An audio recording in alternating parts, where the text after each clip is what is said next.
ஹல்லேலூயா, ஹல்லேலூயா. எத்தனை பேர் புரியுது?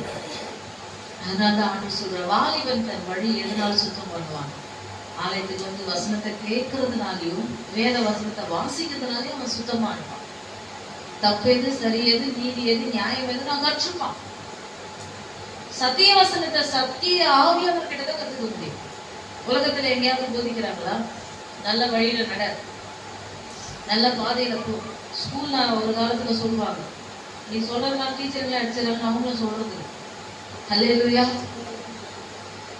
நல்வழி சொல்ற ஒரே ஒரு இடம் நான் தேவாலயம் மட்டும்தான்.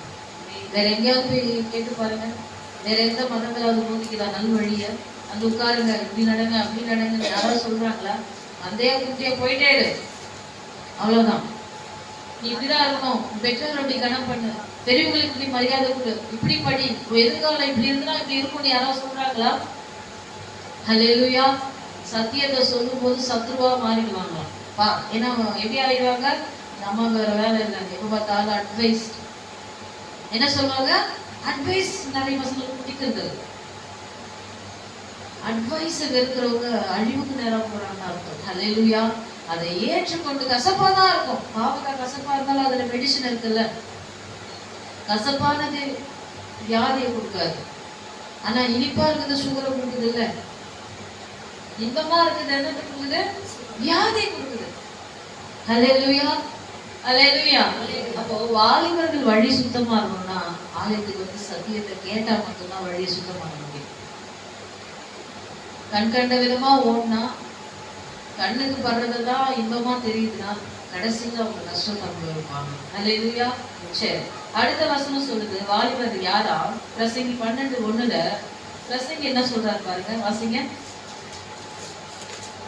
நீ உன் வாலிப பிரயாணத்திலே உன் சிருஷ்டிகரை நினை. நீ உன் வாலிப பிரயாணத்துல, வாலிபனே உன் வாலிப பிரயாணத்துல யாரை நினை? உன் சிருஷ்டிகரை நினைக்கணும். வாலிபத்துலதான் கர்த்தரை நினைக்கணும். சிருஷ்டிகர் படைத்த தெய்வத்தை நீ நினைக்கணும். வயசானதுக்கு அப்புறம் அடி வாங்கி உதவாங்கி எல்லாத்தையும் இழந்துட்டு வந்து நினைக்கிறது பெரிய விஷயம் இல்ல. அப்ப இழந்ததெல்லாம் கர்த்தர் வந்து திரும்ப கொடுக்க மாட்டார். இப்போ வாலிபத்துல நீ கர்த்தரை உறுதியா பிடிச்சுக்கிட்டனா எந்த குழியில உண்டாலும் நீ எழுந்துரு. ஹல்லேலூயா. யோசேப்பு கர்த்தரை வாலிபத்துல பிடிச்சிருந்தான். அதனாலதான் அவனை எந்த குழியில போட்டாலும் எதுவுமே அவனை என்ன பண்ண முடியல, உயர்வை தடுக்க முடியல. அவனுக்குன்னு வைக்கப்பட்ட தரிசனத்தை அவன் நிறைவேற்றி முடிச்சான். அவன் மேல வைக்கப்பட்ட அந்த தரிசனம், இவனை கொண்டுதான் எகிப்தியர்களை அழிக்கணும்னு ஆண்டு வச்சிருந்தார். இவனை கொண்டுதான் இஸ்ரவேலர்களை காப்பாற்றணும், பெரிய ஜாதியாக்கணும், பெரிய இனமாக்கணும்ட்டு அந்த